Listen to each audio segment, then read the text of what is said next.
Jadi begini Habib Muhammad, ada cerita di kitab Sahih Bukhari, ada di Muslim ada. Ikut bab istihbabi sholatid duha. Bab kesunatannya sholat duha.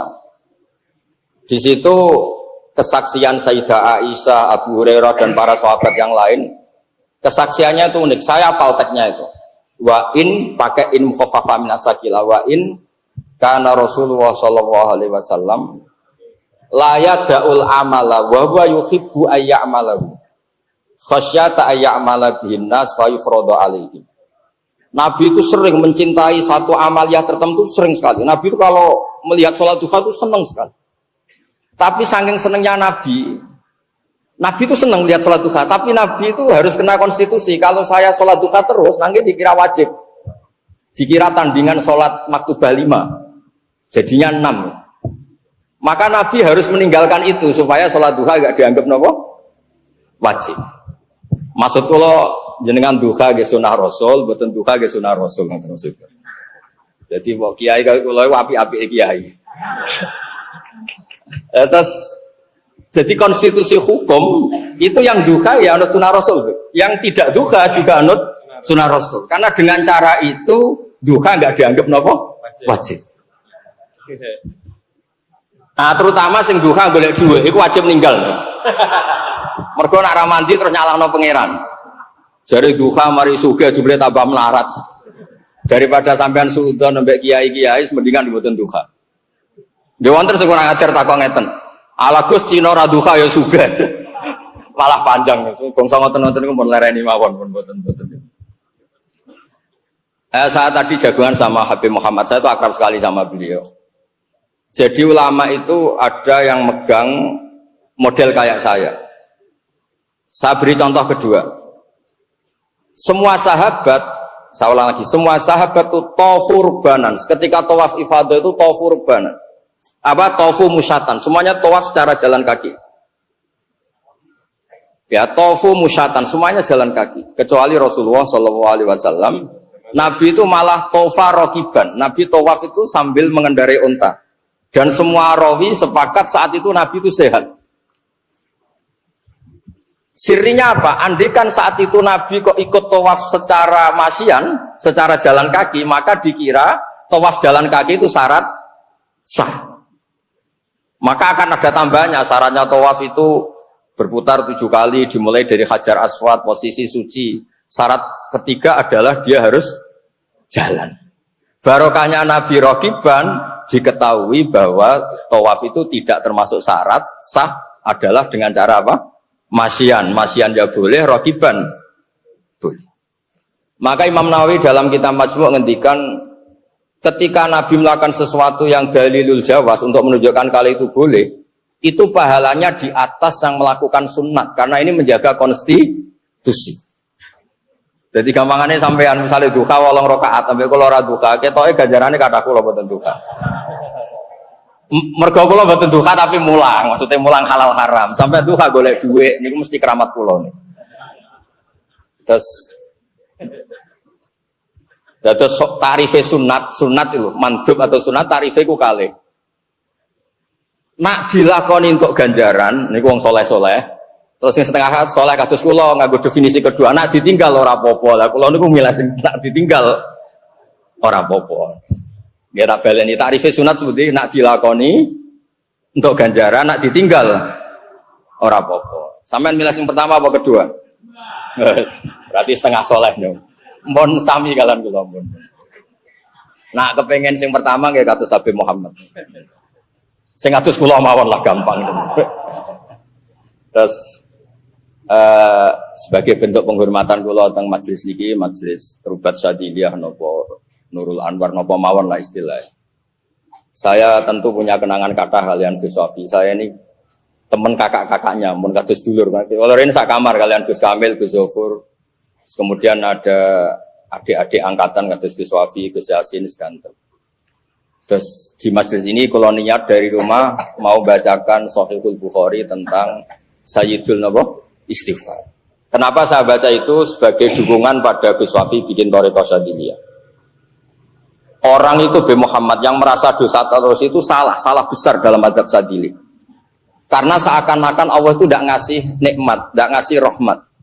Makanya saya ini sering kalau istighfar itu sering tidak kuat. Bukan karena balik loh, saya ini termasuk orang baik, bukan karena balik.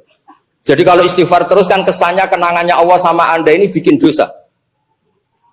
Astagfirullah terus nangis, eling dosa ini seakan-akan Allah bikin kenangan Anda ini hanya Anda diciptakan dosa. Padahal Anda sholat subuh, Anda ngurmat istri, ngurmat keluarga, Anda tidak zina, tidak maling. Kenangan kebaikan Allah itu kan banyak. Tapi kamu hanya ngenang sisi kamu ditakdir apa? Dosa. Maka mazhab Sadili itu mazhab yang paling mengingkari cara berpikir seperti itu. Sebagaimana nasnya Rasulullah SAW, Abu ulaka bini'matika aliyah, Abu ulaka bini'matika aliyah, bahwa saya ya Allah hubungan dengan engkau itu selalu engkau kasih nikmat. Wes sampean salat misalnya ora salah cara fikih. Tapi cara malaikat delok wis seneng. Capek gelem sujud wis bener wis waras lah. Mosok manggon bumine Allah yene ana ora gelem ngakoni Allah kan lucu. Wes cara fikih ra salah. Tapi pangeran delok kowe wis pantes cah waras mergo gelem napa sujud. Ora entuk ganjaran lan di statusna waras pun keren, waras. Makanya di kitab Madzhab Sadili ini kalau bela Gus Wafi lah. Yang ngarang hikam itu asmane Ibnu Athaillah As-Sakandari, ini muridnya Abdul Abbas Al-Mursi. Itu muridnya Abdul Hasan apa? Asyadili. Dan cerminan Madzhab Sadili ya di kitab hikam. Kata kitab hikam itu kafa min jazaihi iyyaka 'ala ta'ah an radiyaka laha ahlan. Cukup sebagai pahala kamu melakukan taat adalah Anda ditakdir melakukan. Anda ditakdir apa? Jadi misalnya sholat Anda ini karena hal tertentu enggak sah. Tapi malaikat bisa enggak nyalahkan Anda, misalnya 5 ada sebah taqwa, kenapa Anda membaca tasbih? 5 ada kabar taqwa, kenapa Anda membaca takbir? Tidak bisa. Anda akan dibenarkan semua malaikat di langit karena antal mukabbir, Anda yang membaca takbir Allahu Akbar, Anda yang membaca tasbih, Anda yang membaca kalimat-kalimat thayyibah. Pasti itu keren. Nah, ditakdir begitu itu sudah luar biasa. Makanya kata Shaykhul Hikam, kafa min jazai iyyaka 'ala ta'ah an radiyaka laha ahlan. Cukup sebagai pahala kamu ini ditakdir melakukan kebaikan. Nah, problem fikih tadi yang didhawuhna Gus Yasin, orang itu terus berpikir sah tidak sah. Sah tidak sah itu masalah fikih. Kalau masalah hakikat, ketika kita ditakdir sujud itu sudah luar biasa. Terus kula suwun ketika nanti sama nani saradat masaya sepuh, setiap doa istighfar itu tetap harus dibarengi hamdalah. Abu ulaka bini'matika alayya. Wonten tiyang sering dimarahi bojone, wamuki bojone terus. Niku marine tak kandhani kula ya. Kula di bojoku diamuki terus. Setidaknya kamu punya istri, ku nunjukno nek kowe iku payu, iku stop. Terus nomor loro bojomu ijek waras, tepat sasaran. Ora kamu tangga malah piye. Terus tapi bojoku njaluk duit terus, ya kan njaluk wong lanang iki. Ojo terus. Akhirnya terus apik lah. Jadi sebetulnya hidup itu sederhana. Jadi nyari sisi di mana kita ini menang. Rasulullah SAW nu nate ketemu tiang melete. Nak melaku nu melete ora karan, melarat elek melete. Nak melaku sombong pol. Kata Nabi, "Ma hadhihi misya." Ini tidak gaya jalan yang Allah suka. Tapi ini informasi dari langit, Allah itu suka orang itu. Kenapa? Ternyata dia pelita-pelita itu karena bangga. Iman be Rasulullah itu bangga. Duwe ra duwe welek wis ra bener lah. Cara nikmat donya wis rantuk, tapi bangga. Cek bejane aku iman be Rasulullah sallallahu alaihi wasallam. Terus mlete. Wong liya iso mlete be duwe, mosok aku iso mlete be Rasulullah. Dadi gak sampean ngene lho, nekani pengajian kaya orang kaya terus. Teko ngaji gudak-guduk wis ra paham lah, penting seneng. Seneng guys, bela Habib seneng, bela Kiai seneng, bela diri Anda yang nggak paham ya seneng soalnya. Udah kesengiran seneng. Terus, ya memang agama ini untuk seneng. Jadi ketika ini pangeran waladina amanu asyaddu hubbal lillah. Seneng itu pokoknya orang mikir. Mulane sampean ora usah kemudian cita-cita alim kados kula jabat kok Gus Yasin. Mari ra seneng, angel itu. Pokoknya kepengen somben Habib Muhammad tak plekoto tak kon nyafaati. Jadi tukang Habib ku sumbut iso nyafaati. Misalnya kula Gus Bah diundang wong alim sumbut nyafaati. Gus Wafi mursyid toreko iso nyafaati. Misalnya mursyid tok terus kono dada piye. Gak jelas ya. Terus kula niku seneng Kanjeng Nabi seneng. Seneng kula iku an ilmin. Nabi itu nak ngendikan itu sing paling aneh dari sekian dawuhnya. Syafaati li ahlil kabair min ummati. Umatku sing salah-salah lah tak syafaati. Itu kan luar biasa. Wong ra melok salah kok kepikiran apa? Nyafaat. Itu kalau enggak orang baik enggak bisa wong ra melok salah kok kepikiran apa? Dan itu diruangi tahajud. Nabi itu tahajud hanya memohon supaya diberi hak syafaat. Wa minal laili fatahajjat bihi nafilatan lak asa ayyab'ataka rabbuka maqamam mahmud. Terus nek swani dadi Gus Wafi mursyid thariqah kula sekecil jare wong alim, Habib Muhammad, Habib Gus Yasin momene mikir wong sak Jawa Tengah. Kowe iku nak nganti ra nyafaati tak tuntut yakin. Ben keren ngoten maksudnya jadi tokoh iku keren. Lho kula nu jare wong akeh ra iso ngaji niku kadang nak donga mbek pangeran nggih ngoten. Dawuhe pangeran Kanjeng Nabi wastaghfir li dzambika walil mu'minina wal mat nak istighfar aja mikir awakmu tok. Wabe mbok pikir walil mu'minina. Saya itu gak pernah loh takut mati meskipun saya masih muda. Karena saya bayangkan mati itu ya baik-baik saja. Ketika saya hidup ya gak tahu cara ngelola nyawa saya, kenapa kau tidak pergi. Kamu tahu caranya ngelola nyawa kamu, kau gak mati sekarang, gak tahu kan? Tahu-tahu masih hidup kan? Tahu-tahu diutang, semacam-macam lah. Sebenarnya kita zaman hidup pun gak tahu cara ngelola nyawa kita. Cara kerja jantung kita, cara kerja paru-paru kita. Nanti setelah kita mati pun gak tahu caranya hidup. Tapi anehnya kita, mosok manusia sudah dilemah iso hidup lagi. Memangnya kita sekarang bisa hidup karena kita. Tahu-tahu ya hidup. Ditegur anak yang melarat, paese elek. Orang lain ditegur anak Kiai Gus Mulyo. Kita kan tidak pernah bisa milih bapak itu ora iso. Ngerti-ngerti anak Karmen, anak Karlan itu sudah enggak tahu. Artinya gini ya, sudah ya Allah ketika saya hidup ya tidak tahu kenapa saya hidup, pasti engkau yang menghidupkan. Ketika saya mati juga enggak tahu kenapa saya mati, pasti engkau yang menghidupkan dan mematikan. Maka saya akan baik-baik saja di akhirat karena ketika di dunia Tuhannya yang engkau, ketika di akhirat Tuhannya dan sifat engkau tidak akan rubah, tetap arhamur rahimin. Makanya dulu wali-wali itu kalau mau mati ya santai aja. Saya itu Umar bin Abdul Aziz itu ulama-ulama dulu kalau mau meninggal itu kalau keluarganya nangis marah besar. Memangnya mau kemana kamu nangisin saya? Lah kamu kan mau mati. Memangnya mau kemana kalau mati? Ya kembali ke Allah. Ya susahnya apa? Di dunia ya milik Allah, di akhirat milik Allah. Inna sholati wa nusuki wa mahyaya wa mamati lillahi rabbil. Yang aneh sampai harus melarat orang wani mati. Wah, aneh tenan. Ya karena sampean tahu mungkin di akhirat lebih miskin lagi kan. Terus repot terus. Coba kalau dari awal kita menstatuskan diri kita biadillah. Inna sholati wa nusuki wa mahyaya wa mamati. Tapi kamu salah status. Mengatakan kehidupan adalah momen untuk mencari kesejahteraan. Kehidupan adalah momen untuk cari karir. Kamu mensifati kehidupan secara salah. Jika kamu terjebak nyari karir, nyari kaya. Coba kalau kamu pakai mazhabnya Sufi. Kehidupan adalah pemberian dari Allah untuk kembali kepada Allah. Kematian ya seperti itu. Akhirnya ya santai saja. Inna sholati wa nusuki wa mahyaya wa mamati lillahi rabbil alamin. Istri juga gitu. Saya itu tidak sombong. Saya itu mulai nikah sampai sekarang itu hampir gak pernah tukaran sama istri. Sama istri saya itu sering bilang gini, Gus kali-kali kalau saya ngamuk itu diwales, dilawan. Supaya saya punya musuh katanya. Betul ya?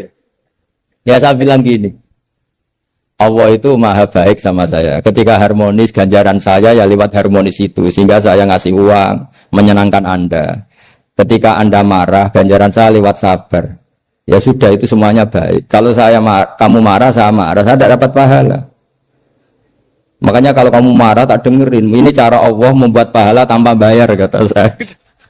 Justru kalau pas rukun itu untuk dapat pahala harus nyervis, jajak nukokno kelambi mahal katanya. Boros itu pahala yang boros katanya. Tapi kalau kamu marah ini pahala paling murah, nggak usah biaya, dapat apa? Pahala. Cukup sabar. Itu kalau terlatih lama-lama dapat ya biasa saja. Ulama dulu seperti itu semua. Imam Syafi'i itu pernah ada orang baik sekali sama beliau. Orangnya itu munafik padahal. Tapi kalau setelah keluar dari Imam Syafi'i, dia memaki-maki Imam Syafi'i. Suatu saat dia tadi muji-muji jenengan tuh di luar maki-maki jenengan. Imam Syafi'i itu guyu. Guyu semuanya bukan alhamdulillah. Muridnya kan janggal. Ini dikasih tahu gitu. Alhamdulillah. Kenapa Imam Syafi'i dia kan di luar maki-maki jenengan. Berarti aku wong wibawa ning ngarepku rawani. Ya jadi dianggap enteng saja melihat. Berarti aku wong wibawa ning ngarepku ora wani. Ya sudah. Terus ketika ditanya, tapi itu kan bahaya bagi Anda karena memfitnah Anda gini-gini. Kata beliau, zaka Allah. Yang kritiknya bahaya itu hanya Allah Ta'ala. Yang lainnya enggak bahaya. Karena ini makhluk dhaif, enggak penting. Loh, kamu sampai tersisa dikritik orang karena kamu nganggap makhluk itu penting. Ini gobloknya sampean. Goblok segoblok-gobloknya. Coba kalau kamu mensatukan makhluk tetap makhluk, kritiknya tidak penting. Selesai kan? Selesai enggak? Ini problem Anda ada wali itu. Kalau dikritik ya susah. Makanya ada wali itu problem menurut saya.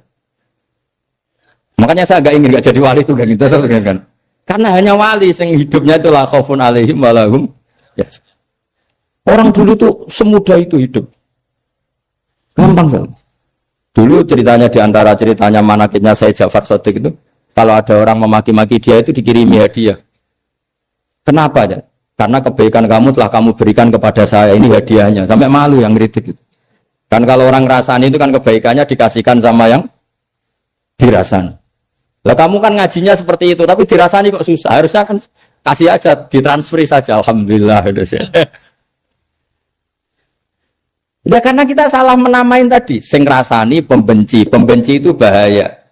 Sehingga kamu mereaksi secara serius. Coba kalau kamu pakai hukumnya Allah dan Rasul. Pembenci itu pemberi kebaikan.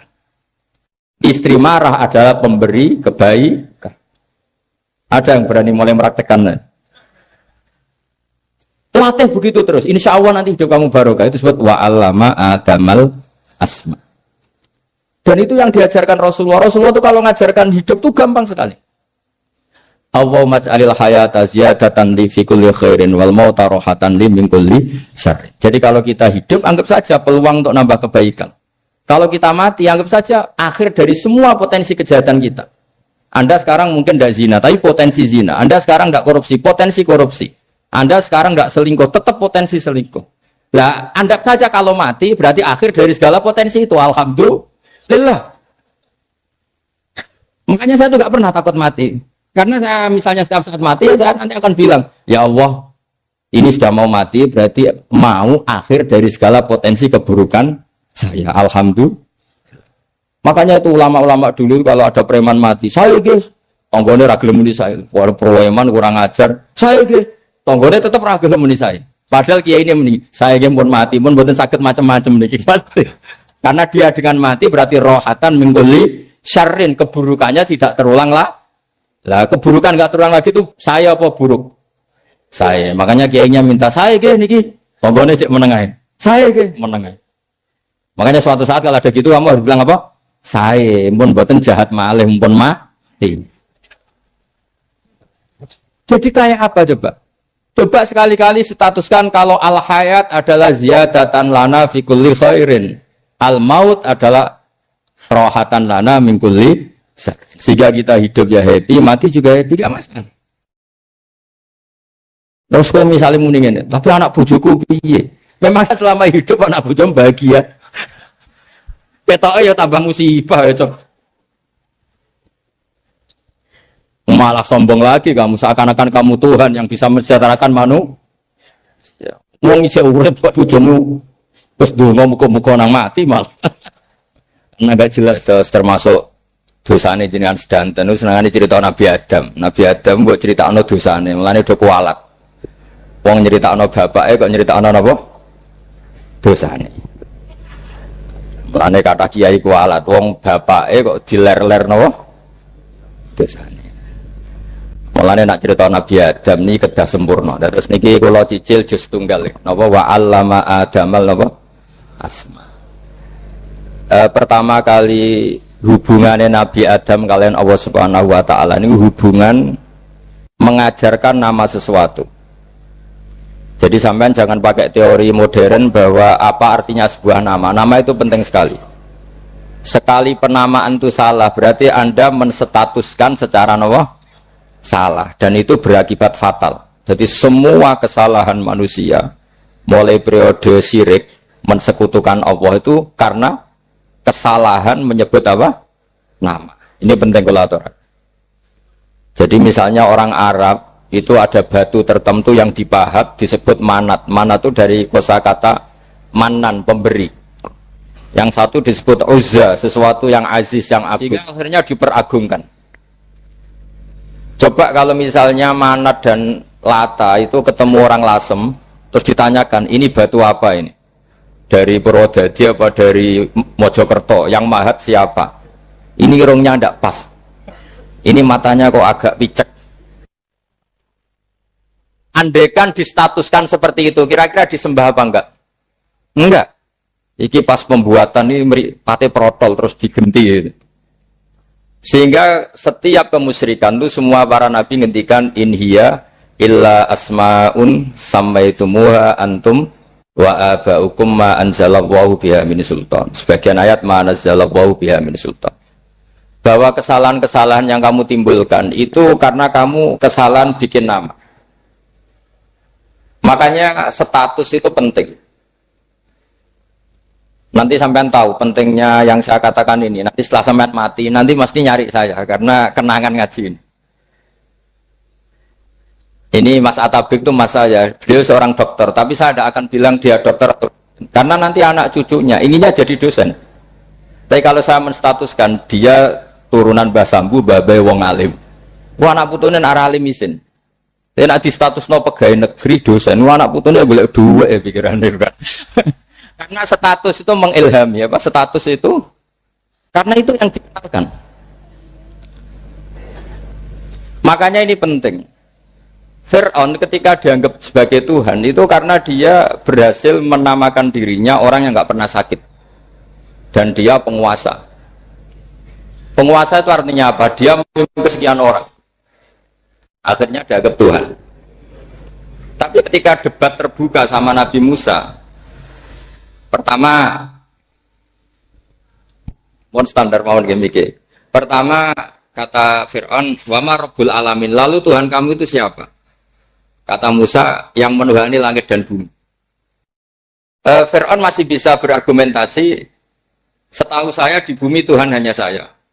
Soal kemungkinan Tuhan Anda di langit, terus Fir'aun nyuruh Haman, ya Haman ibnili sorhal la'ali abluhul asbab as-samawati fa'attoli'a ila ilahi Musa. Tapi kalau itu dibuktikan, nanti Musa pasti kalah. Karena kalau Fir'aun naik ke langit, pasti gak melihat Tuhan. Wong yang Nabi saja agak ngelihat, apalagi Fir'aun. Pasti dia bilang gak ada. Tapi apa yang bisa mengalahkan Fir'aun adalah argumentasi status. Kata Musa, Rabbukum wa Rabbu abaikumul awalin. Yang nuhani nenek moyang kamu. Artinya kalau Fir'aun Tuhan, itu berarti Tuhan balita. Karena mbah-mbahnya dulu tanpa Tuhan. Karena Tuhannya lahir terlambat. Akhirnya Fir'aun saat itu juga para pengikut Fir'aun langsung menjadi mukmin meskipun menyembunyikan imannya. Karena kalau Fir'aun Tuhan berarti babahnya tidak punya Tuhan. Karena Tuhannya baru dilahirkan kemudian. Artinya gini, andai kan Fir'aun distatuskan al-maulud, orang yang dilahirkan, maka tidak akan ada orang yang menuhankan Fir'aun. Atau Fir'aun dibahasakan wujida ba'da alam yakun. Dia ada setelah dulu-dulunya tidak ada. Apapun hebatnya Donald Trump, apapun hebatnya Cleopatra, apa Fir'aun, semuanya itu wujidu ba'da alam yakun. Mereka ada dari tidak ada. Yang seperti ini pasti tidak Tuhan. Makanya Allah mengenalkan manusia itu sederhana supaya tidak pernah jadi Tuhan. Hal ata alal insani khinum minad dahri lam yakun syai'am mazkura. Manusia itu siapa? Ya manusia itu makhluk yang ada dari tidak ada. Dengan status itu nggak mungkin kamu tuhankan. Ini penting saya utarakan. Jadi buah gerakan Allah itu pasti dimulai salah penamaan. Makanya saya kemarin ketika Mbah Mun intakola ila rofiqil ala, ketika beliau wafat, saya bilang ke anak-anak Anwar, statuskan Mbah Mun sebagai orang alim alama al-faqih, muridnya Sayyid Alawi, muridnya Basibir. Sekali Anda menstatuskan beliau orang besar, tepaan santri singgung mau luhur kepingin ditiru besar itu. Nah, niru besar itu terus ono santri mau itu tok ngerasa gede repot.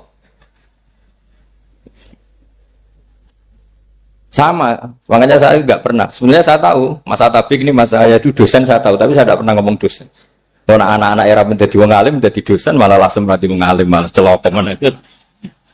Jadi karena salah status itu nanti panjang, akibatnya itu panjang. Makanya saya itu sebetulnya ya risih dikatakan Gus Baik itu orang alim, sebenarnya risih. Tapi saya seneng saja. Sing seneng benir walime, sing hasut takjak kompetisi. Jadi nikmati ya.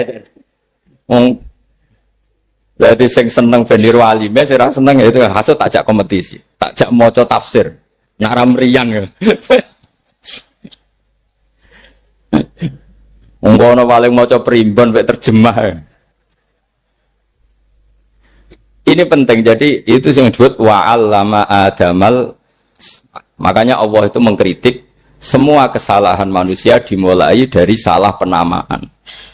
Makanya saya kemarin Pak Pilpres sering bilang, kalau presidennya ini maslahat, kalau enggak ini enggak maslahat. Mana ada kemaslahatan ditentukan hanya oleh seorang presiden? Itu tauhid kita di mana? Memang kita secara syariat harus milih sesuai ijtihad kita. Tapi tidak usah dong menggantungkan kesejahteraan sama seorang makhluk, itu tidak boleh. Secara tauhid tidak boleh. Makanya ini penting sekali. Jadi nggak boleh orang salah nama. Kita tetap memilih presiden, milih kiai, milih siapa saja. Tapi tidak boleh menstatuskan manusia sama dengan status Tuhan.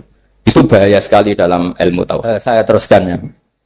Nah ini sekaligus latihan tauhid sama latihan tafsir ya.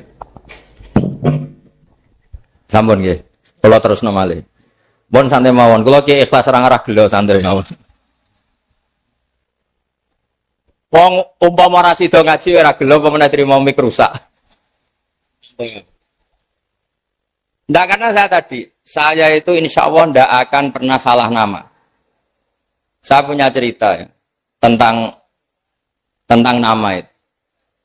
Ketika seseorang baik sama tetangga, itu kalau sampean seorang mukmin yang mukhlis, mukmin yang ikhlas, pasti ya karena diperintah Allah. Saya ngajar seperti ini karena diperintah Allah. Baik sama pernah sepuh karena saya turunan Mbah Sambu, ya karena hormati Mbah Sambu. Itu bagus. Sehingga dulu itu ada ulama, saya berkali-kali cerita, ada ulama punya tetangga itu berdua, anak muda. Ya Ahmad, silahkan ke rumah saya. Datang. Setelah datang ke rumah pemuda tadi, kata pemuda tadi, ya Ahmad silahkan kembali, saya tidak butuh kamu. Kembali Imam Ahmad, dan santai saja.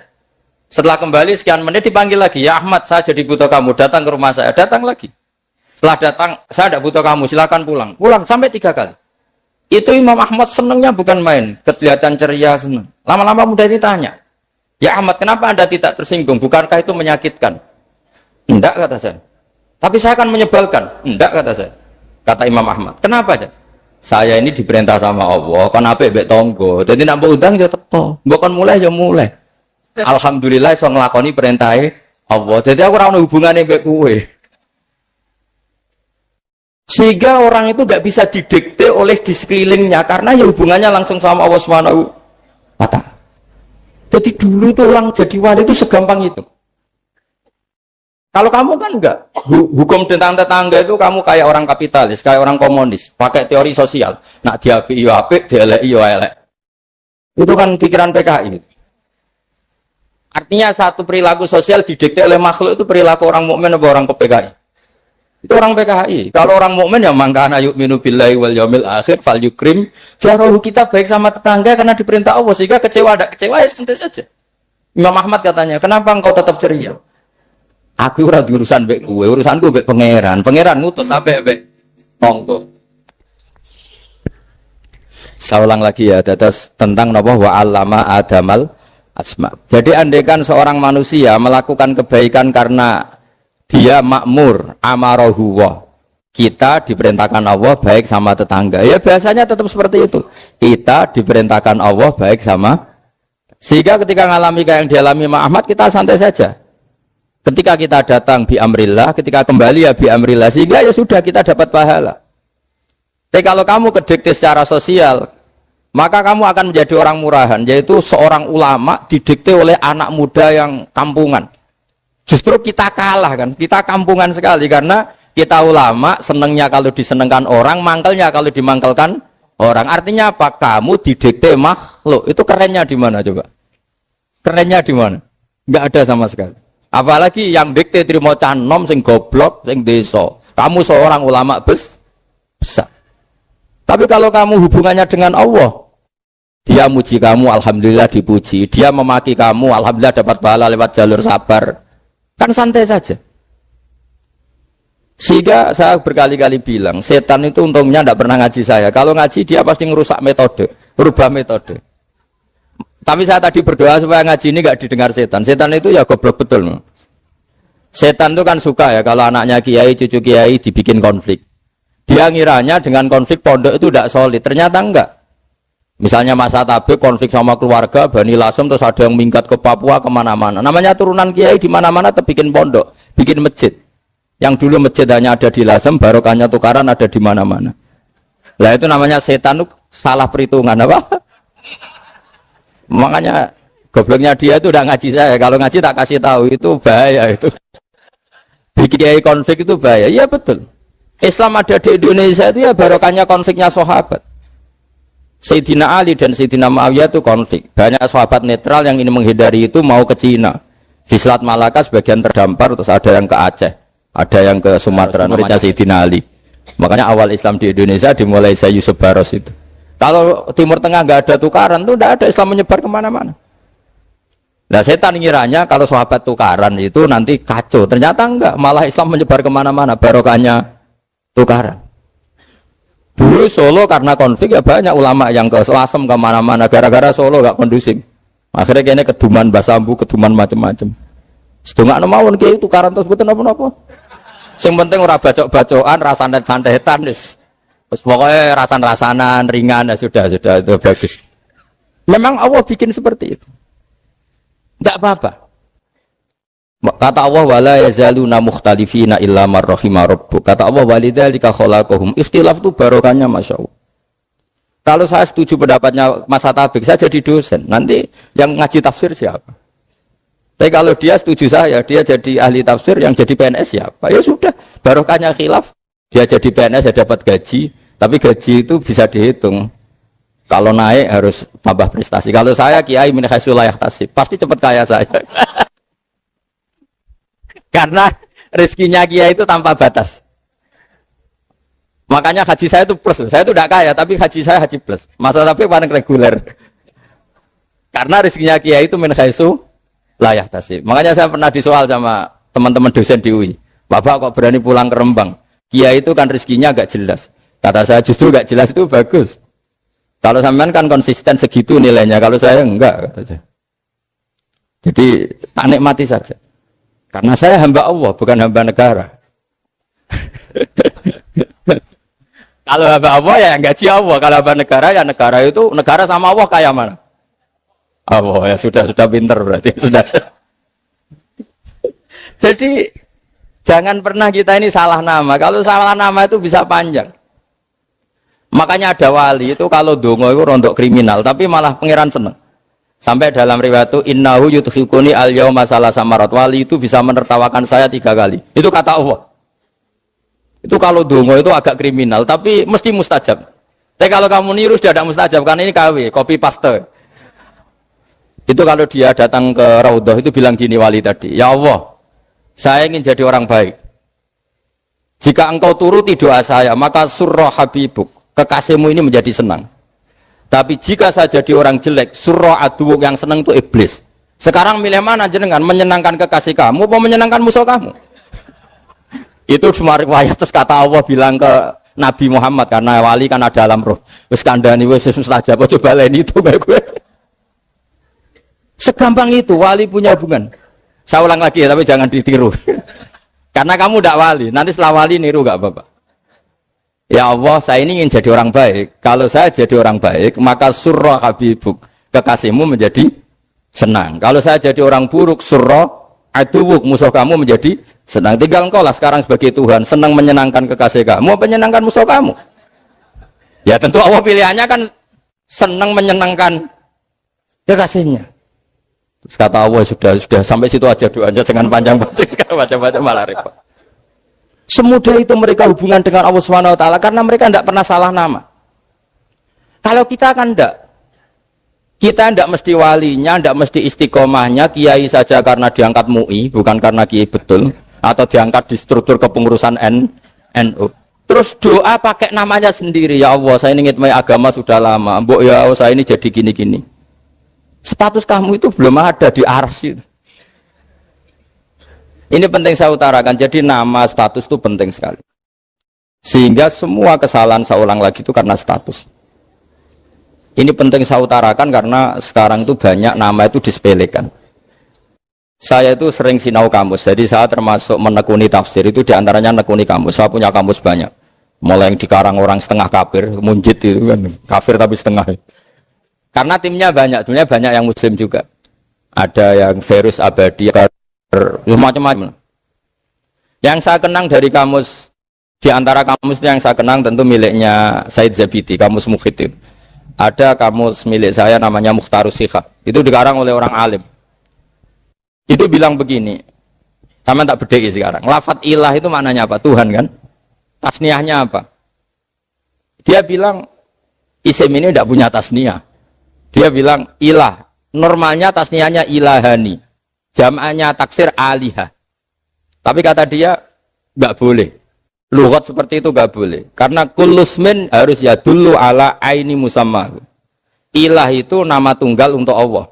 Sehingga karena Allah itu tunggal gak boleh ada tasniahnya ilahani. Karena kalau ilahani berarti kamu nerjemah apa? Dua Tuhan. Berarti kamu nganggap ada Zaidun. Ketika Zaid dua kamu bilang Zaidani. Kalau banyak kan gak pernah ada Tuhan dua atau tiga. Makanya kata pengarangnya itu Abu Bakar itu. Abu Bakar Ar-Razi itu kata beliau, wahadal ismu la musanna lahu wala jam'ah wa innama jama'uhu wa sannauhu katanya. Isim ini tidak punya tasniah, tidak punya jamak. Tapi kalau orang-orang katanya, orang-orang itu bilang ini ada jamaknya, ada tasniahnya. Ini penting sekali. Karena kesalahan itu enggak ada. Cara teori Quran itu kesalahan itu enggak ada. Yang ada adalah orang salah. Beda loh ya. Tak warai dadi wong pinter. Makanya ini sampai subuh, tak warai dadi wong pinter. Saya ulang lagi ya. Kesalahan itu tidak ada. Yang ada itu orang salah. Pernah ada enggak 1 tambah 1 15? Enggak ada kan? Tapi kalau orang salah bilang 15, ada. Pernah enggak putih ini hakikatnya hitam? Enggak pernah kan? Tapi kalau orang salah, misalnya Rabun bilang ini hitam, ada. Sehingga ini penting, ini dalam teori ilmu mantek. Setiap Allah menyalahkan mereka, itu kata Allah, yaquluna bi afwahihim. Mereka itu melafatkan dengan mulut mereka bahwa Tuhan itu 3 misalnya, bahwa Lata Hubal itu Tuhan. Itu kalimat yang keluar dari mulut mereka tapi tidak menunjuk hakikat. Makanya kata Allah, kaburas kalimatan takhruju min afwahihim. Sungguh kalimat itu kalimat kriminal betul yang keluar dari lisan mereka. Karena apa? Normalnya kalimat itu tadullu ala musammahu atau musammaha. Yang namanya kalimat misalnya putih yang menunjuk putih, hitam menunjuk hitam. Nah, kalau Tuhan kok ditunjukkan ke batu, itu kan kacau. Tuhan kamu siapa? Hubal. Itu batu apa Tuhan? Batu. Tuhan kamu siapa? Yesus. Yesus itu manusia apa Tuhan? Manusia. Makanya kata Allah, kaburos kalimatan takhruju min, mesti itu ayat iyaquluna illa kadiba. Ini penting saya utarakan. Jadi makanya kesalahan itu tidak ada, yang ada itu orang salah. Makanya kata Allah, ja'al haqqu wa zahaqal batil. Kalau ada hak pasti batil itu hilang. Tapi orang yang meyakini kebatilan banyak, tapi kebatilan itu tidak ada. Pernah ada enggak 1 tambah 1 15? Enggak pernah ada kan? Tapi kalau orang bilang itu ada. Ini penting saya utarakan. Makanya kamu jangan janggal. Kata Allah, ja'al haqqu wa zahaqal batil. Ternyata sekarang kebatilan ada di mana-mana. Barang batil itu tidak pernah ada. Yang ada pelakunya. Misalnya nyon saya misalnya gini. Zina itu mengenakkan apa enggak? Kata orang yang ahli nafsu mengenakkan. Tapi hakikatnya tidak pernah mengenakkan. Sekarang tanyakan yang pernah melakukan itu, yang terhantui dosa oleh itu. Hakikatnya menyakitkan apa mengenakkan? Menyakitkan. Tapi yang bilang mengenakkan ada, tapi hakikatnya tetap menyakitkan.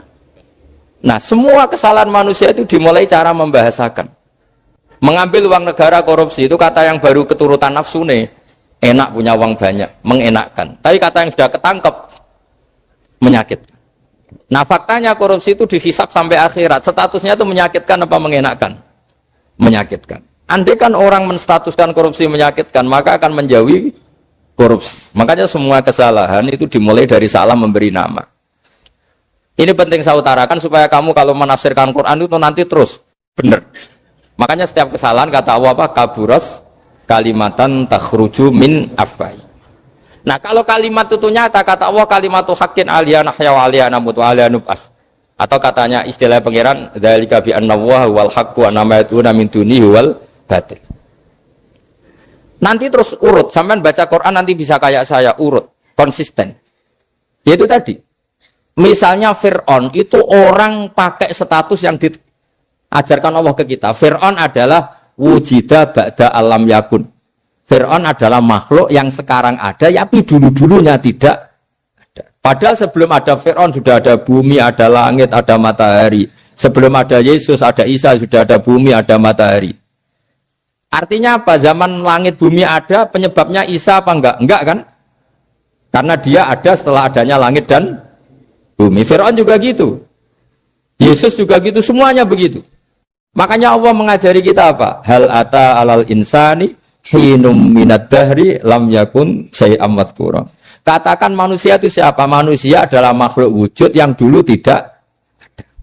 Sekarang banyak enggak orang yang sudah kaya sebelum Pak Jokowi jadi presiden, sebelum Pak SBY jadi presiden, sebelum Pak Karno jadi presiden? Banyak enggak yang sudah kaya sebelum? Banyak kan?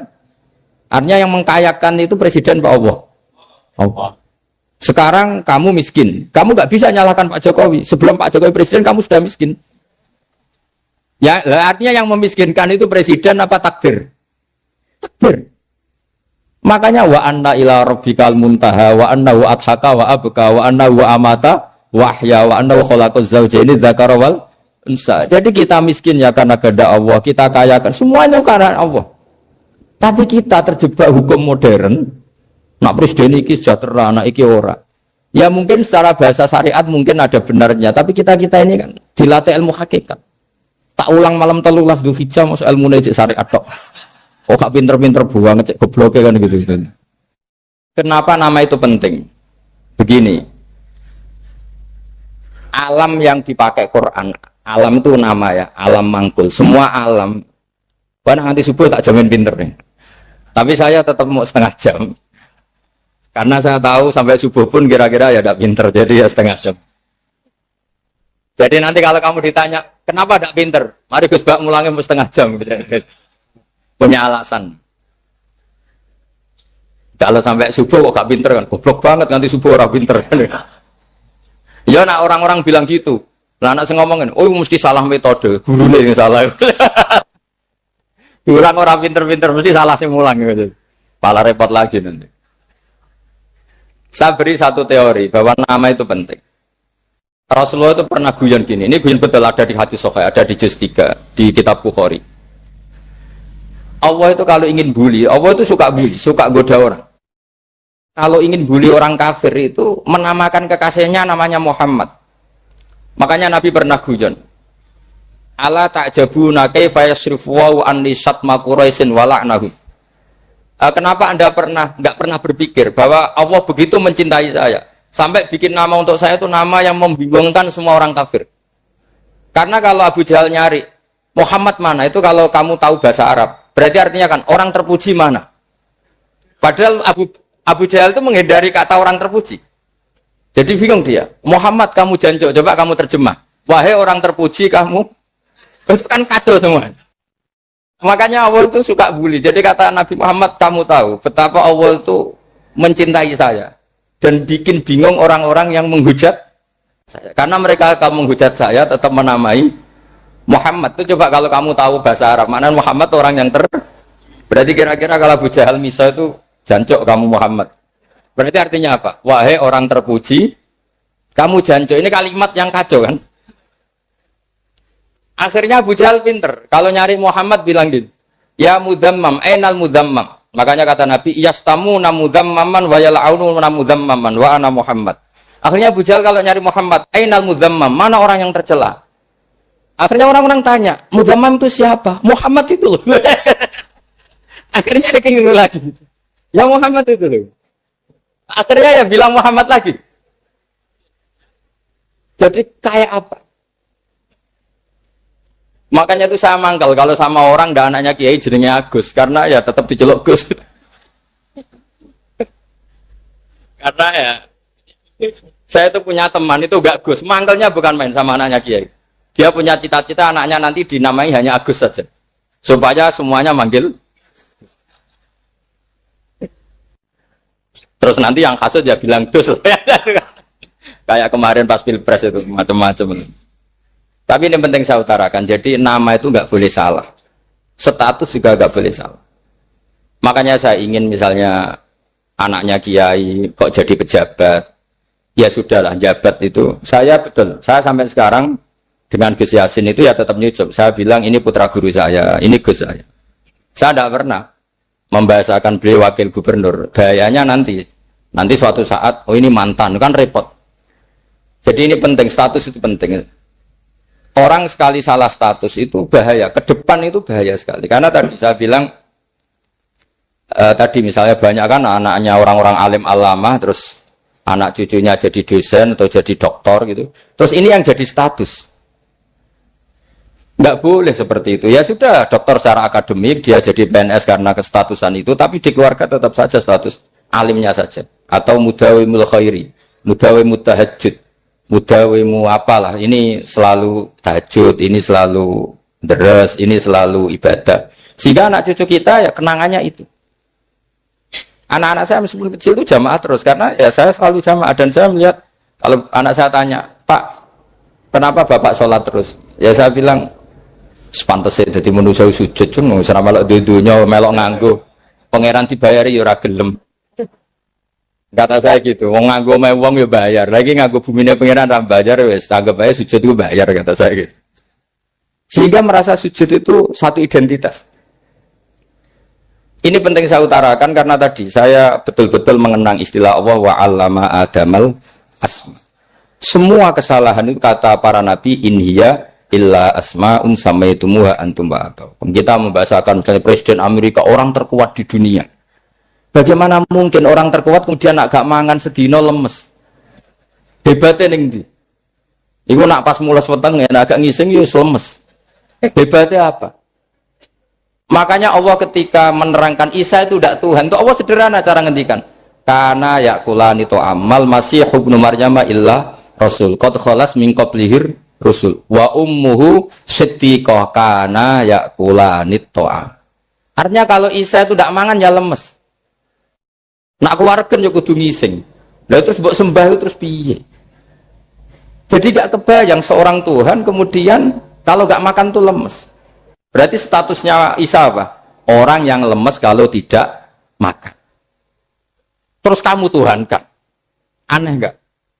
Aneh. Jadi andaikan manusia dengan status yang diterapkan Allah, yang distatuskan Allah itu pasti tidak ada yang salah. Karena yakulanit. Ini saya cicil juz 1 wa 'allama Adamal asma. Makanya kata Rasulullah, Allah tak jabuna kaifa yusrifu wa anisat ma quraisin wa dhamma. Ini penting, nama itu penting. Karena sekali nama ini saya coba misalnya orang sepakat darani Fir'aun itu wujida ba'da alam yakun. Fir'aun itu ada yang dulu-dulunya tidak ada. Hal ata alal insani hinum minad dahri lam yakun say'am math. Coba kalau kamu melihat, sekarang kamu hidup itu apa? Untuk sujud. Sujud itu murah, gampang. Untuk mengenal Allah. Allah itu gampang kita kenal. Karena Allah itu adharu minat dhahir. Adharu dhahir itu Allah. Zat yang begitu jelas. Lah mati itu mau apa? Ya menuju Allah. Hidup menyaksikan Allah, mati menyaksikan Allah. Itu nyaman. Yang menjadi tidak nyaman karena kamu salah bikin status. Hidup untuk menggapai cita-cita, untuk sukses. Tak wong komunis meningon, lonte yo meningon, copet yo meningon. Rumah samu sing men bahagia aku kiai tok. Rumah samu sing men duwe akeh aku kiai tok. Coba copet kamu tanya, kenapa kamu nyopet? Ingin punya uang banyak. Terus kiai tak kok sering dakwah kena opo? Repot to. Ngajape ngono maksudnya. Tidak jawab dakwah nyebarno Islam, aku ora dibayar apa-apa. Waras berarti, napa? Ini penting saya utarakan, makanya saya itu mau ngajar itu diantara itu. Al ismu ya dulu ala musamma. Maka itu hebatnya Quran. Quran itu ketika menjamakkan kata ilah itu diulang. Qul law kana ma'ahu alihatun kama yaqulun, kata Allah. Karena lafadz ilah itu tidak boleh dijamakkan. Itu jamak kriminal. Loh kok tidak kriminal gimana coba? Kalau Zaidun itu satu, boleh nggak kamu mengatakan ja'a Zaidani? Nggak boleh kan? Kalau Zaidun satu, boleh nggak kamu mengatakan ja'a Zaiduna? Nggak boleh kan? Sama ilah itu satu apa dua? Satu. Boleh nggak kamu katakan ilahani, dua Tuhan? Nggak boleh. Makanya Allah kalau mengatakan alihah itu kullau kana ma'ahu alihah, andekan. Lau itu andekan. Itu aja masih ditutupi kama yakulun, sebagaimana mereka katakan. Karena lafadz ilah itu tidak pernah punya jama' alihah. Makanya Allah mengatakan kullau kana ma'ahu alihah, masih ditambahi kama yakulun. Tapi itu kata mereka, kira-kira gitu. Maka kenangan saya sama Mbak Turekan, saya ini masih pernah setuju sama Mbak Turekan karena saya mbah saya kandung namanya Fatimah, itu abahnya itu orang sini, Fakhriyas itu. Ibunya itu orang Kudus, makanya saya ini ya turunan Kudus, turunan Nas.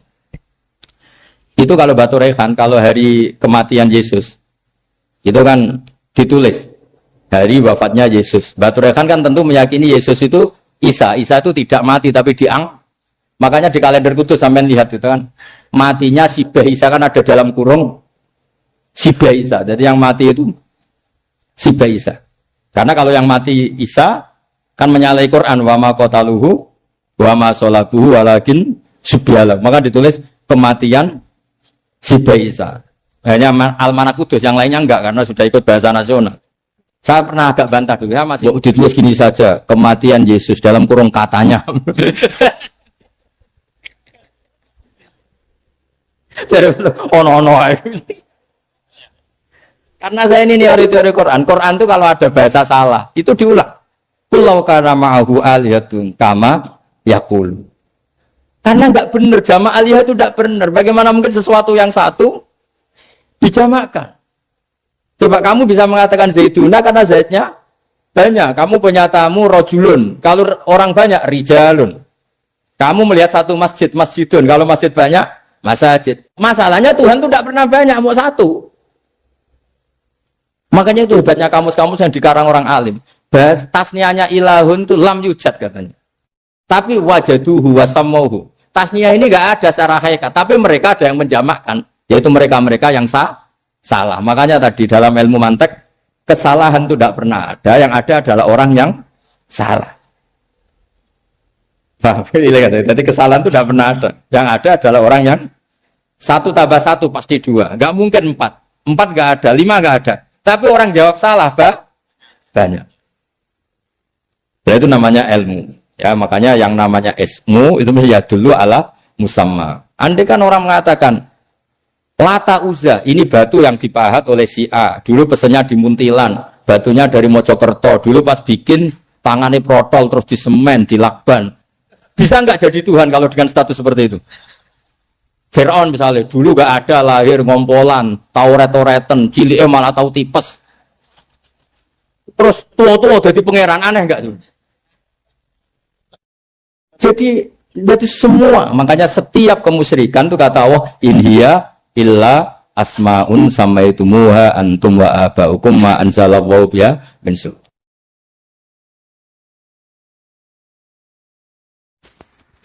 Kalau kenangan cerita dari Mbah Mun yang paling saya kenang itu gini, dulu ono santri nakal. Ya jadi ora dulu tok saiki luwih akeh, tapi sawangane cerita kan kudu dulu karena sejarah itu syaratnya harus diomongkan dulu.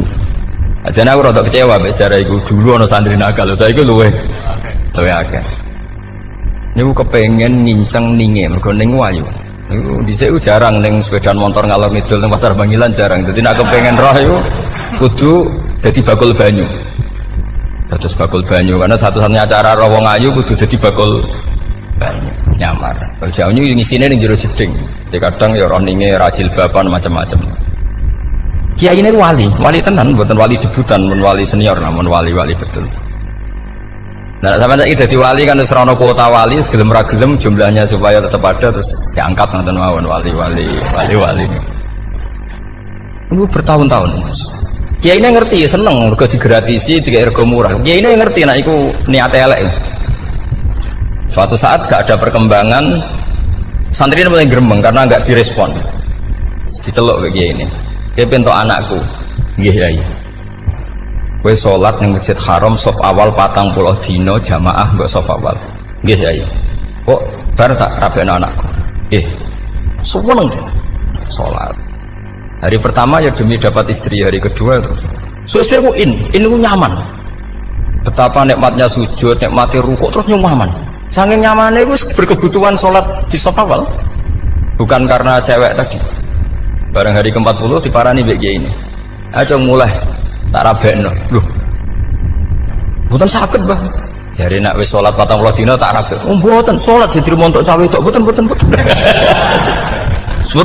Ngenyak uang salat jadi bodi joli. Jadi orang enggak bener itu kadang ya jadi bener. Jadi wali kadang daftarnya lewat bakul banyu, kadang rodok delok wedok sithik-sithik, tapi nak pangeran ngangkat kira kurang coro. Jadi wali canine. Akhirnya kiai ini sing nangis. Cung gelem lek cok aku pede mantu. Iki gak gelem tenan. Ngenyak uang salat diterima dijoli. Gitu. Oh, itu luar biasa. Terus malah ini ngaji ya, terus ngaji talqinul fikri bahwa pada akhirnya sing paling dhuwur teng hadhihi dar la ilaha illallah. Nah, saya punya trik, punya cara untuk sampean supaya la ilaha illallahnya itu sah dan meyakinkan. Cara hakim itu sah dan kitab yang sering dibaca Mbah Mun di antaranya untuk kalimat itu kitab Zadul Ma'ad. Iku nak nerangno la ilaha illallah niku luar biasa. Itu kitab kesayangannya Sayyid Abdul Al-Haddad. Beliau ngendikan di antara kitab kesukaan beliau selain Ihya itu kitab Zadul Ma'ad. Itu beliau kalau ngendikan bihadihi, ya maksudnya bihadil kalimah ussisatis samawati wal ardu. Jadi langit bumi dibikin. Jadi beliau mulai berpikir pertama gini, surga dibikin dengan segala kemewahannya itu bagi yang tasdik liman saddaqa bila ilaha illallah wa liman amana bila ilaha illallah. Neraka yang dibikin sebegitu ekstrim sampai anak wong dicemplung ngenteni 70 tahun lagi ceblok. Wah, itu ora kebayang carane gawe. Entakno bego kan itu. Jadi barang nak diceblokno ning neraka itu cebloke tok ngisor ngenteni pinten? 70 tahun. Makanya kemungkinan keluar dari neraka itu kecil. Agak untuk syafaat itu kecil. Wong wis kare iso kebayang kan? Itu pun diciptakan untuk yang menolak dalil. Jadi surga dibikin ya lihadil kalimah, neraka dibikin juga lihadil kalimah. Jadi hadil kalimah itu mizan, ini ukuran. Yang nerima masuk surga, yang menolak masuk neraka. Hisab juga gitu, ada hisab itu ya karena kalimat la ilaha illallah. Orang kafir itu nanti tidak dihisab. Nah, cara Ibnul Qayyim, hadisnya nggih ngoten. Ulaikal ladzina kafaru bi ayatina rabbihim wa liqaihi fahabitas a'maluhum fala nuqimu lahum yaumal qiyamati wasna. Ya lucu tuh, masuk Fir'aun dihisab. Kan sekarang rokok kan. Jadi hisab itu nanti itu yang nggak jelas-jelas. Makanya sampean hati-hati, itu potensi dihisab. Jadi yang jelas itu ada hisab. Masuk kanjeng Nabi dihisab kan tidak mungkin. Nabi Ibrahim masuk dihisab. Fir'aun masuk di, karena yang jelas surganya tidak dihisab, yang jelas nerakanya juga nggak dihisab. Lain nak sering pengajian yo teko, dandutan yo teko lah ini yang ini yang itu. Ya itu hisab itu. Delok biskop yo bayar, mlebu masjid yo bayar. Cuma ada biskop 10.000, nak masjid 2.000. Itu ya hisab itu nanti. Jadi orang kafir yang karuan kafirnya itu istilah Quran fala nuqimu lahum yaumal qiyamati wasna. Nah, artinya ada hisab juga tolak ukurnya la ilaha illallah. Terus wabihadil kalimah bu isatir rasul. Karena kalimat ini rasul diutus untuk melatih la ilaha illallah. Jadi kalimat ini luar biasa. Tapi setelah jadi tahlil terus mau coba ngantuk, terus jumlahnya kakean kan, terus akhirnya gak sakral. Akhirnya tak lewat di komentar suwi temen. Pemenang nak sing mimpin tahlil wong tuwa terkenal suwi lagi tahlil dipimpin Mbah niki sing mburi mesti sambat wah suwi mesti. Itu kriminal kita, itu kesalahan kita. Kalimat yang harusnya jadi tolok ukur surga neraka itu ukurannya kalimat itu. Kemudian kita nganggap kalimat itu sebagai kalimat yang apa? Problem. Itu sudah sampai ya. Makanya kalau suwon sing mimpin tahlil suwi-suwi. Istilah ilmu ping telu hadir terus bar. Niku semua ijazahnya hanya 3 kali. Itu kok udah dipirang-pirang niku. Tapi nak la ilaha illallah tolong gak hadir ya tak baleni neh jadi 6. Kok gak hadir? Jebule ping 1000 pun ndak hadir. Lah ini yang masalah. Terus kula waca ndak ini supaya sampean ngerti kalimat itu menjadi kualitasnya bagus ndak itu karena cara pandang. Itu tadi kalau sampean mikir surga dibikin semewah itu dengan fasilitas bidadari secantik itu, semuanya kelas A, itu ya bagi yang menerima la ilaha illallah. Neraka dibikin se-ekstrim itu juga bagi yang nolak.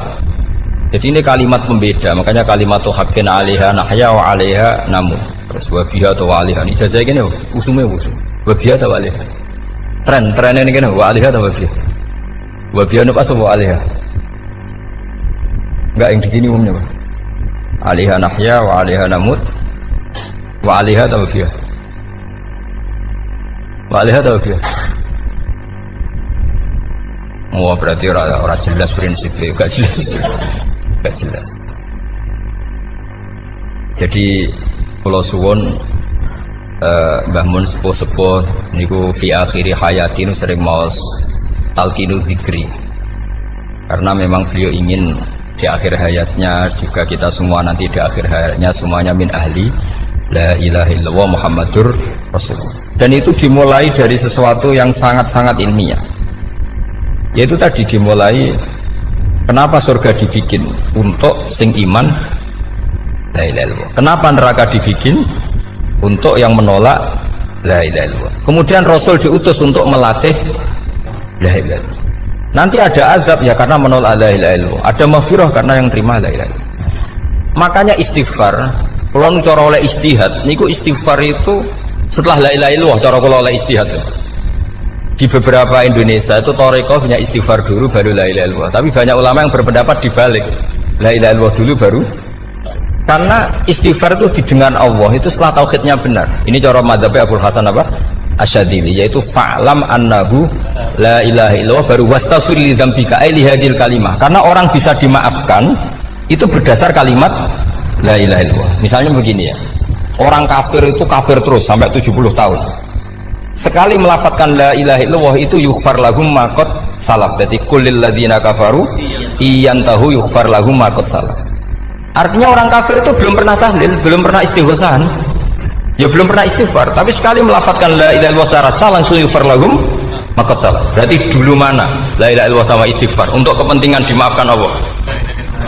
La ilaha illallah cara madzhab Abu Hasan Asyadzili, karena alasannya wong kafir sing kafir wae tanpa istighfar asal kalimat la ilaha illallah benar langsung yughfar lahum ma qad salaf. Jadi cara pikirannya Abu Hasan Asyadzili itu la ilaha illallah yang benar dan kamu baru istighfar nanti insya Allah pasti dimaafkan bihaqi la ilaha illallah. Jadi fa'lam annahu la ilaha illallah baru wastaghfir li dzambika bihadil kalimah, karena sahnya istighfar setelah kalimat ini sah. Itu orang kafir yang kafir berpuluh-puluh tahun itu langsung diberi bonus sama Allah yughfar lahum ma qad salaf. Nah, ukuran iyan tahu pakai apa coba? Hei para wong kafir nak kowe mendo sangka kekafiran, ukurannya pakai apa?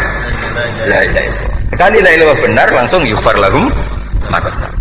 Makanya ketika ya Ja'far Shadiq, Sayyid Ja'far Shadiq beberapa lama arja ayatin fil Quran adalah qulil ladzina kafaru yantaru yughfar lahum ma qad salaf. Jika mana kan abet sisa malaikat dia wong kafir 70 tahun Gusti mau celek luah pisan langsung jenengan sepuro mosok kula imam tahlil boten jenengan sepuro ya tapi maksudnya nak malaikat ya. Tapi kowe golek wajib lah iku mari perkara iku mulai masalah kan persora ikhlas itu mulai masalah. Nah sing guri malah meneh tapi kowe mau celek luah ambek gremeng mergo kesuwen dan nak kesuwen wong gremeng sing dosa sing tahlil apa sing gremeng? Sing tahlil ya melok dosa mergo kesuwen, sing gremeng dosa wong kalimat thayyibah kok digremengi. Nah terusno sing ngundang ya melok dosa pisan ribet kan. Ya ora ono fikih ngono ya ora ono. Maksudnya kula cerita daripada rawan dosa ya mendingan la ilaha illallah sing ora gremeng. Carane piye? Sing mimpin ya sing fasih sing cepet. Ngene insyaallah. Oh teng desa kula anggere muni tahlil ben Gus Pak suweneng kabeh, mesti cepet, jamin mesti cepet.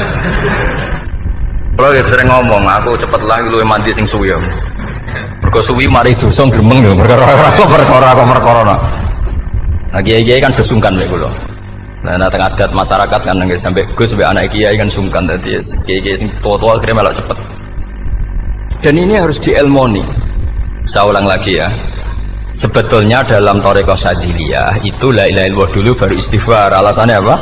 Sihatul istighfar itu ba'da sihati la ilaha illallah. Jadi dia bawa ke qulil ladzina kafaru iyantahu yughfar lahum ma qad salaf. Saiki intiha anil kufri, berhenti kekafiran dengan kalimat apa?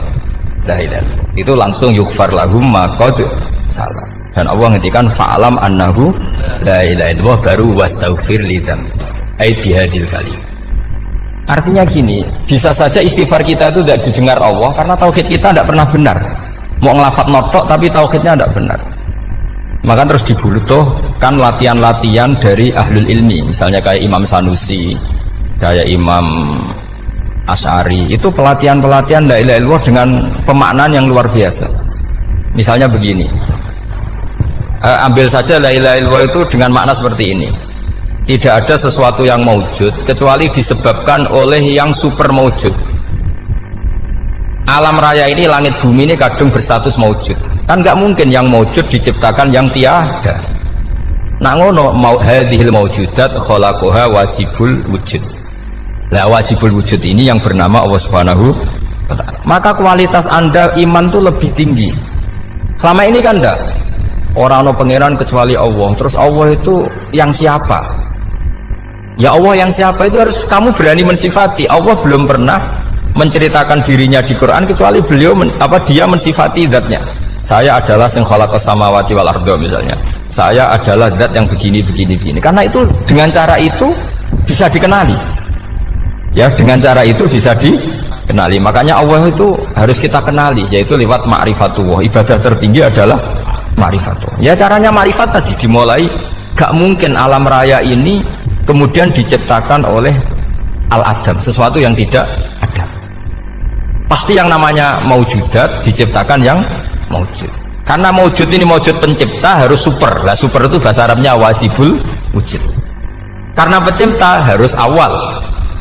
Gak mungkin Fir'aun itu Tuhan lahirnya di bumi, berarti dulu buminya ketimbang Fir'aunnya. Tuhan-Tuhan yang lain juga begitu, masa dulu buminya ketimbang Tuhannya. Makanya Allah pasti Tuhan betul karena bersifat awal, bersifat qadim.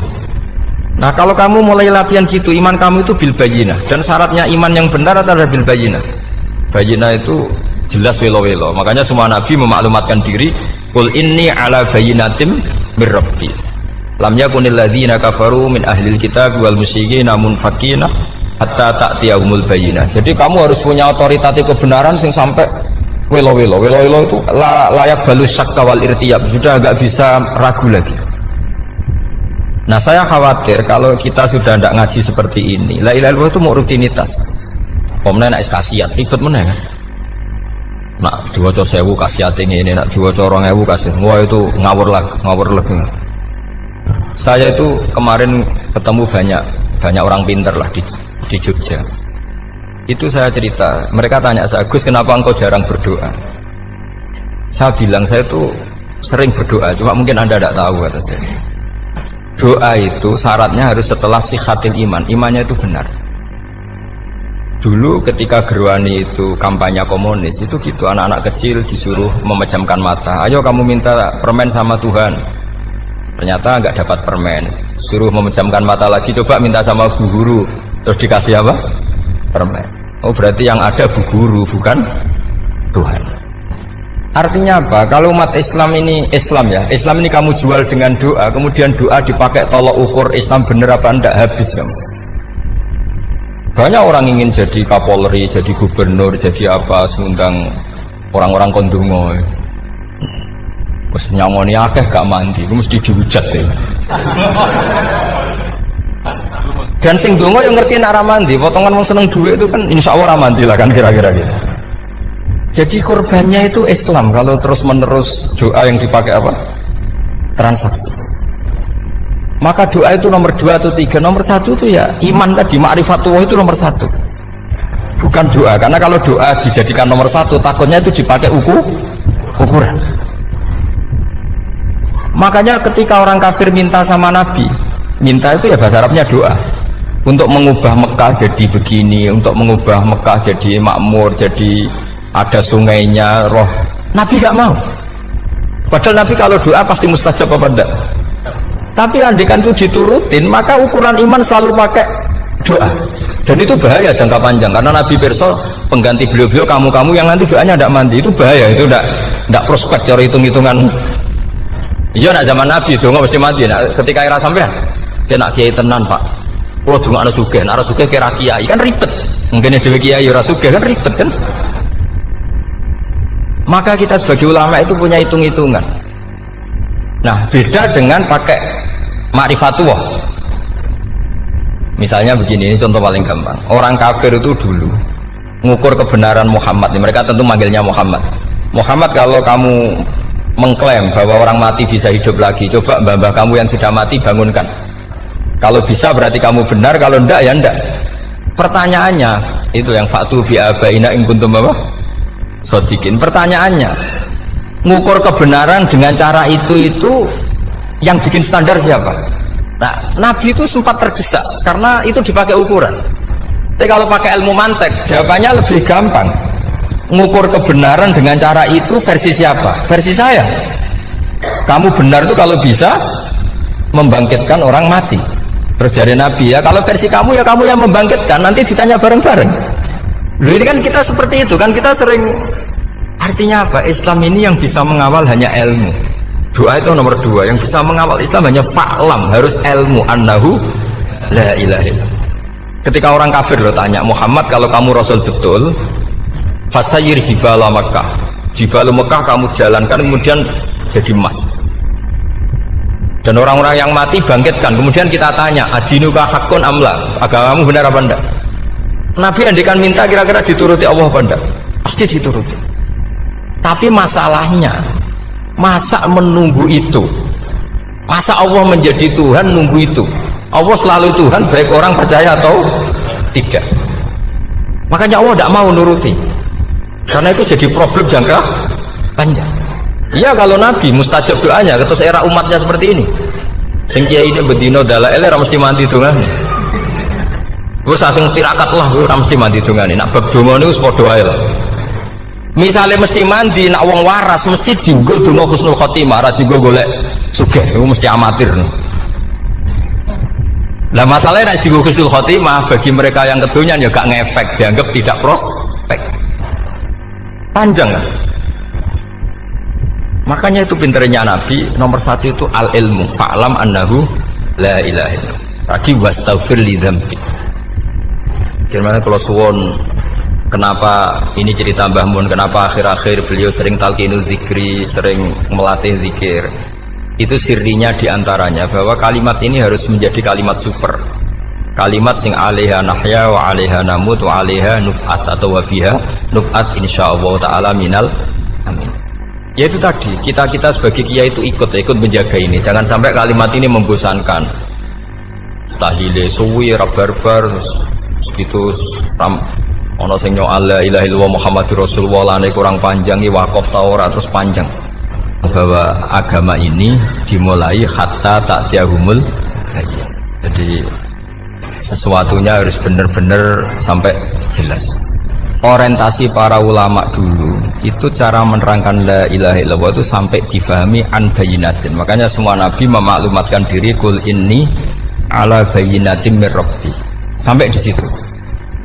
Dan semua cerita-cerita di tafsir Jalalain di apa-apa itu ukuran kebenaran itu lam yakunil ladzina kafaru min ahlil kitab wal musyrikin namun fakina hatta ta'tiyahumul bayyinah. Monggo. Maka semua kita itu harus punya kecakapan untuk merangkai dalil. Kalau ada pengalaman saking kitab-kitab turos, kitab-kitab dulu. Itu ketika beberapa ulama ditanya. Dulu ketika ulama-ulama dulu berdebat tentang apakah imanul muqallid, imannya orang yang tidak bisa berargumentasi tentang Tuhan itu diterima apa enggak? Rata-rata ahli sunnah bilang diterima, tapi tetap dengan catatan itu potensi goyah. Iskul man qallada fit tauhidi imanu lam yakhlu min tardidi. Tapi ternyata ulama-ulama itu prakteknya juga mengajari masyarakat supaya ada sedikit dalil atau kepastian logika. Masyhur itu ulama dulu ketika tanya orang-orang Arab, orang-orang desa, ya Arabi, bima arafta rabbak. Kamu kok tahu kalau Tuhan itu ada, itu gimana? Jawabannya mereka meyakinkan. al-ba'ratu tadullu alal ba'ir wa atharul aqdam yadullu alal masir. Ana tletonge sapi ya mesti ana sapine. Ana atharul aqdam artinya ana tipake wong liwat ya mesti ana sing liwat. Sehingga itu sudah dianggap cukup kalau ada makhluk ya ada khaliq. Artinya terus menjadi gampang ketika Allah ngendikan misalnya am khuliqu min ghairi syai'in. Mosok hadhil makhluqat sing maujudat kemudian khalaqahal adam. Itu kan enggak ketemu akal. Maka termasuk kekaguman saya sama kitab Fathul Bari sarahnya Bukhari itu ngendikane wa hadza sing inda ahlil mantak yusamma iltizazan aqliyan, bahwa agama ini harus ada kenyamanan secara akal. Kalau Nabi membahasakan wajadah halawatal apa? Iman. Iman yang manis itu misalnya kita profesor, kita ilmuwan, kita seorang yang top, yang paling cerdas di dunia. Kemudian kamu secara agama didogma oleh pimpinan agama kamu. Kebetulan pimpinan agama kamu misalnya komunis. Terus diberi ajaran misalnya hadhil maujudat khalaqahal adam. Yang maujud ini diciptakan ketiadaan. Kan mungkin profesor lah mesti stres. Piye wong Adam kok ciri utama ketiadaan ya layu asiru saya tidak ngefek. Bandingkan dengan misalnya kita goblok lah, petani lah, wong paling goblok lah misalnya diajari bumi ki ono mbah wonten, terus sing gawe bumi ono ya ono, wong barangnya ono kok sing gawe ra ono. Lebih gampang lah itu cara Fathul Bari. Hadatin itu mudah sekali, sahlah qoriba. Kalau dalam baca Said Abdul Haddad itu hadil kalimah sahlah qoriba. Salah qoriba itu enak difahami karena ya sudahlah kalau hadil maujudat ya khalaqahal maujud. Berhubung maujud ini maujud khaliq ya wajibul wujud, kira-kira maujud super lah atau kausa prima atau apa. Jadi segampang itu lama menerangkan tauhid. Nah khawatir saya kalau penjelasan seperti ini sudah hilang terus mau wong takok kasihate nak maca sakmene paket ngene, nak sakmene paket ngene. Lah anak ramandi terus mental. Judul la ilaha illallah ya ngobos. Nah ini kan jadi tersangka. Makanya saya tadi bilang saya berkali-kali saya belajar tauhid, belajar ilmu mantek, itu kepentingan saya hanya satu, supaya orang familiar dengan logika la ilaha illallah. Yaitu tadi mulai yang pelatihan kelas ringan, yaitu tadi al-ba'ratu tadullu alal kair wa asarul aqdam yadullu alal masir, sampai pelatihan yang agak berat, tapi sebenarnya tidak berat-berat banget. Karena tadi am khuliqu min ghairi syai'in. Masa kalian semua yang sebegini hebat maujudat kemudian kamu disebabkan oleh sesuatu yang tiada. Itu buat sampean profesor lah itu saya logika wong barang ra ono kok nyebabno al-aqdam yadullu alal masir. Jadi ono teledong ya mesti ono sapine. Ono tipak tracaane tak kaki ya berarti ono wong sing barli liwat. Artinya hadil alam ini atharun min athari kudrati. Kalau suwun, kalau waumun maca sanad talqinul dzikri dari Mbah Mun, dan saya berharap kita ini saling menopang. Makanya saya Gus Yofur itu sering belajar mantek sampai belajar usul fikih, karena nggak bisa kita tanpa ditopang ilmu-ilmu seperti itu, tidak bisa, karena banyak khurafat, banyak syubhat. Termasuk penumpang paling gampang adalah Anda berislam secara senang, secara ceria, supaya tidak kepikiran nyuwun sewu pindah agama atau pindah ke yang macam-macam. Makanya diantara rumusnya Islam itu raditu billahi robba. Raditu itu puas, sampai cari di kamus, ridho itu puas, marem. Ojo mbok maca di pangeran Allah pah-pah. Makanya kalau berharap jangan sering berdoa, nanti gampang kecewa. Karena potensi tidak mandinya lebih tinggi gitu loh. Jadi pokoknya seneng pangeran. Pangeran itu sapa sing gawe langit bumi, sing ngekek oksigen ora usah bayar. Sing aku elek lah ya payu rabi. Nyifati pangeran sing wis terjadi. Ora usah bayangno. Wah aku jaluk jadi bupati ora jaluk suke ribet. Lho kok ora kecelok wong alim mboten ate nyifat donga nemen-nemen. Sing wis kliwat ya. Ngaku ya wong narukan nyatane payu rabi. Umume wong di mobil gue di mobil. Umume wong bingung ya sering melok bingung. Sudah sebetulnya. Lho kok sampean ora top ya coba. Wong melarat sekolah ya ora tamat, ya tetep oleh menghirup napa oksigen. Presiden seneng jadi presiden, gue ngopi untuk utangan ya wis sumeneng. Semula radusir bojo ya wis sumeneng. Sebenarnya seneng itu gampang. Mbok wis nyifati pangeran sing wis gampang-gampang lah, kayak di Quran itu nyifati Allah itu alhamdulillah alladzi atamani wa saqani. Aku melarat lah nyatane kelar mangan. Ya sudah yang gampang-gampang. Lah sampean ndak kakean ndonga ben sugih. Kula bolak-balik cerita, kula nanti dolani wong elek. Rayu elek sowan kula. Kula kenangan terbaik saya dadi kiai gini. Gus kula dongakno dadi sugih. Tenane, Mbak?